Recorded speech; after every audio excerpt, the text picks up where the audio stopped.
Hi friends, நம்ம பார்க்க போகிற ரெசிபி வந்து வத்தரி சூப்மா எப்படி செய்யலாம்னு பார்க்கலாம். அதுக்கு தேவையான அளவு 1 கப் அரிசி, கொஞ்சமாக கட் பண்ண வெங்காயம், 2 காஞ்ச மிளகா, கொஞ்சம் கருவேப்பிலை, தேவையான அளவு வெல்லம். இப்போ அரிசி வறுத்துக்கலாம். இப்போ இந்த அரிசி மிக்ஸி ஜாருக்கு மாற்றி நைஸாக அரைச்சிக்கலாம் ஃப்ரெண்ட்ஸ். இப்போது மிக்ஸியில் போட்ட அரிசி அரைச்சி எடுத்துக்கணும். இப்போது தேவையான அளவு கடுகு, கொஞ்சமாக கடலைப்பருப்பு,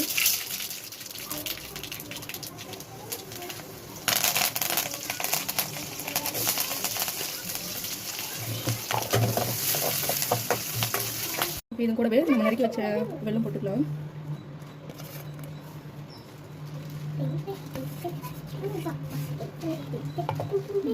ஃப்ரெண்ட்ஸ், இப்போ இது கொதி வந்துச்சு ஃப்ரெண்ட்ஸ். இப்போ நம்ம வறுத்து மிக்ஸில் அரைச்சி வச்சு இருக்க அரிசி எடுத்து இதில் ஆட் பண்ணிக்கலாம்.